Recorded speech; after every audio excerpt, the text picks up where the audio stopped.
અરવલ્લીમાં ડીસાના બટાકાના વેપારીએ વેન્ડર અને ખેડૂતો સાથે છેતરપિંડી આચરી હતી।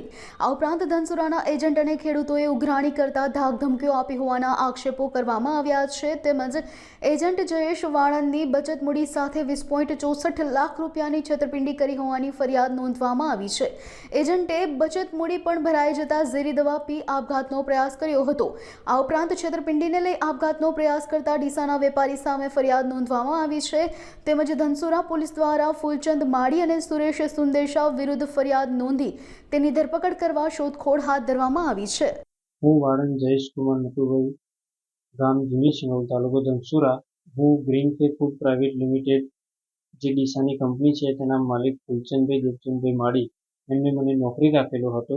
મારી સેલેરી 25,000 રૂપિયા હતી। મારું કામ તેમની કંપનીનું બિયારણ ખેડૂતોને આપવું અને એનો માલ કંપની સુધી પહોંચાડવો તે મારી ફરજ હતી। એ ખેડૂત અને કંપનીના વચ્ચે હું માધ્યમનું કામ કરતો હતો। નાની સેલેરીનું કામ કરતો, મારી સેલેરી બહુ નાની હતી। આ દરમિયાન એમનું બિયારણ કંપનીનું બહુ જ ખરાબ આવતા અને બીજી વસ્તુ કે જે બટાકા મેં કંપનીની અંદર પરત ભરાયા હતા તેની અંદર એમની મનચાહી એમની ઈચ્છા મુજબ કપાતો આપી અને ખેડૂતોને પૂરતું પેમેન્ટ ના મળતા ખેડૂતોએ મારા ઘરે ઉઘરાણી કરતા મારાથી સહન ના થયું એટલે મેં વારંવાર એમને ફરિયાદ કરી ફૂલચંદભાઈ દેવચંદભાઈને અને કીધું કે ભાઈ ખેડૂતોના પૈસા આપી દો તમે। વારંવાર કહેવા છતાં એમને ના આપી અને મને વિભસ્ત ગાળો બોલી, મારી નાખવાની ધાક ધમકી આપી, કંપનીમાંથી કાઢી મૂક્યો અને એવું કીધું કે તમારાથી થાય કરી લેજો। આવી વાતો કરી અને મને કાઢી મૂક્યો અને પછી જ્યારે મારાથી હેરેસમેન્ટ સહન ના થયું એટલે મેં આત્મહત્યા કરી। મારા જોડે એટલા બધા રૂપિયા હતા નહીં, અંદાજે રકમ 80 લાખ રૂપિયા ચૂકવવાની હતી જે મારા જોડે ન હોવાથી સહન શક્તિની બહાર જતા મેં આત્મહત્યા કરી હતી। એકદમ અચાનક મારા પરિવારને જાણ થતાં એમને અરવલ્લી જિલ્લાની મોડાસા ખાતે સંજીવની હોસ્પિટલમાં મને એડમિટ કરી દીધો અને આકસ્મિક મારો જીવનો બચાવ થયો।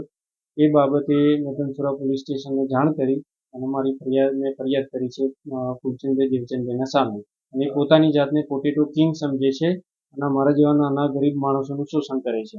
આ કંપનીમાં 7 મહિનાથી જોબ કરું છું। બહુ બધા ખેડૂતો છે, 154 ખેડૂતો છે।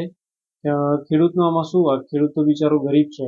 ખેડૂત બટાકાના ઉપર તો જીવતો હોય, જો એમને પૂરતું પેમેન્ટ ના મળે તો શું કરે? અને વચ્ચે માધ્યમ હું હતો તો ખેડૂત તો મને જ ઓળખતા હતા કે અમારી કંપની સાથે કઈ લેવા દે અને તમે પેમેન્ટ આપી, હું ક્યાંથી લઈને આપું? ફૂલચંદભાઈ દેવચંદભાઈ માળીના સામે મેં ફરિયાદ નોંધાવી છે અને એમના મેનેજર સુરેશભાઈ સુંદેશા।